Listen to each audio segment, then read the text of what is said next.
Listen to the JT Sports Podcast on all podcasting platforms and leave a 5-star review. The Washington Commanders beat the Green Bay Packers 23-21.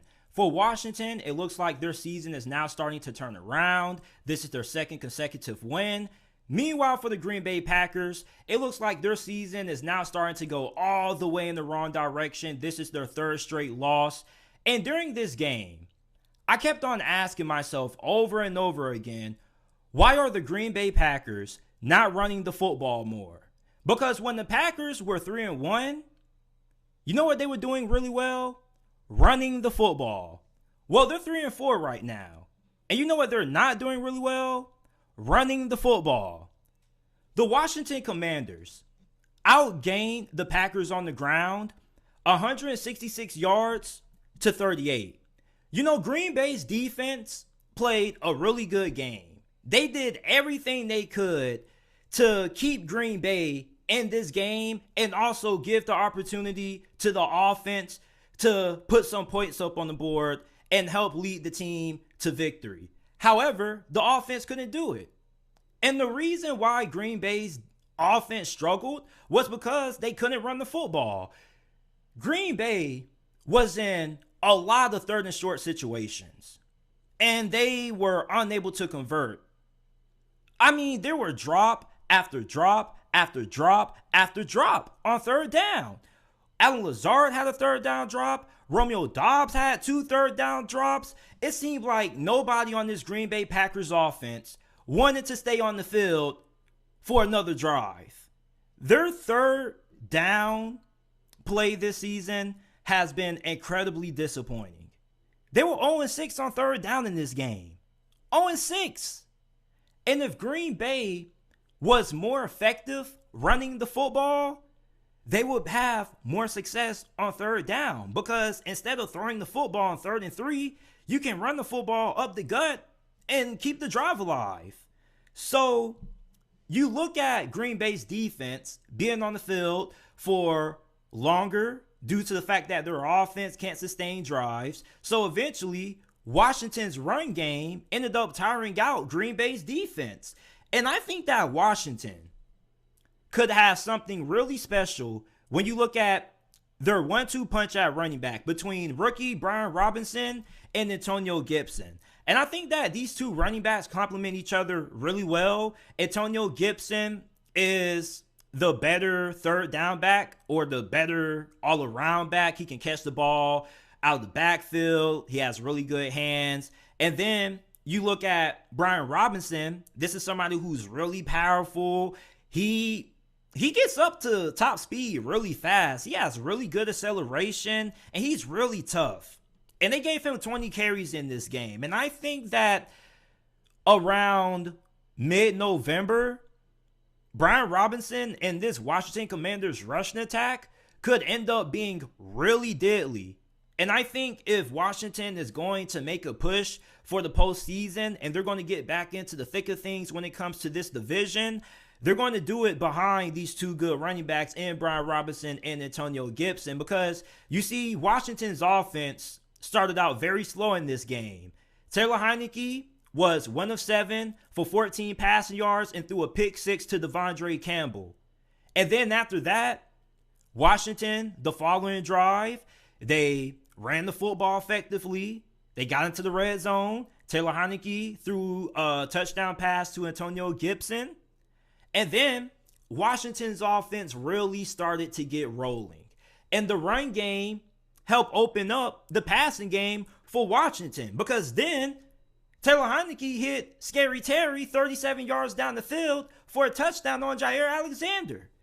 And then it became 17-14. And then Washington really took command of this game in the second half, because the Packers offense just was out of sorts, couldn't get anything going. And Washington's offense started clicking at the right moment. And during the fourth quarter of this game, Terry McLaurin showed everybody why he's him. He had a big catch on 3rd and 9. Once again on Jair Alexander. This is in the fourth quarter. Washington needs to convert this to stay on the field and keep Green Bay and Aaron Rodgers and company on the bench. Terry McLaurin comes back to the ball and makes an incredible catch. Andre Alexander once again. Like, Terry McLaurin had a very good game. And it may not have been like a 200-yard or 150-yard performance or anything like that, but I think that Terry McLaurin had a very good game for Washington. And he definitely was the main reason why Washington was able to come back and win this game. But the Packers defense, to their credit, almost won this game by themselves. I mean, they got a pick six. They probably could have had a couple of other turnovers as well. And then they stopped Washington in the red zone a couple of occasions. They were 1-4 when it came to scoring in the red zone, Washington was. So the Packers defense, they definitely played really well.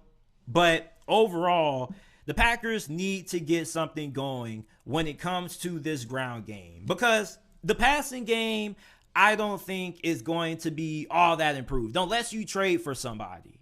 You can try to rework some things, try to, maybe switch some people around, try to get better matchups and whatnot. But really what Green Bay needs, they don't have.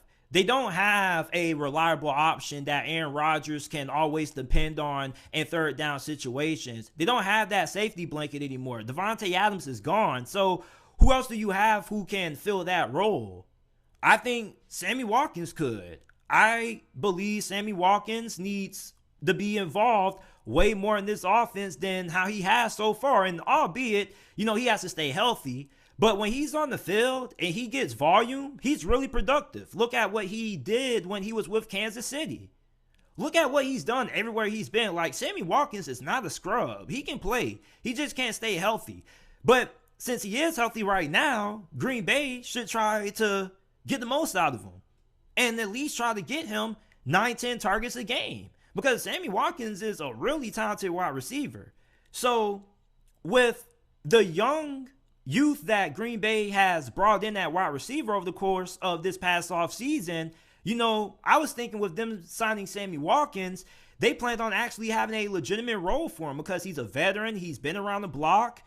And for Aaron Rodgers, this is probably somebody who you should be able to gravitate towards because this is a veteran. This is somebody who knows the game. This is somebody who wasn't just playing college football a year ago. So I think that Green Bay has to do a better job getting Sammy Watkins more involved in this offense. He's a veteran. He probably is the most experienced wide receiver that you have currently on your roster. You got to get him involved. And the Packers need to find a way to get back being productive on the ground, because that's when this team was playing their best football. And it seems like they have kind of lost their way and they've gotten away from their identity of what works. But Washington improves to 3-4 on the season. Green Bay drops to 3-4, their third consecutive loss. Let me know what you guys think about the Commanders' upset victory over Green Bay down in the comment section down below. And I appreciate you guys for listening to this episode of the JT Sports Podcast. Remember, the JT Sports Podcast is available on all podcasting platforms: Apple Podcasts, Spotify, Google, Amazon, wherever you get your podcasts from. The JT Sports Podcast is available. And I will see you guys shortly with another episode.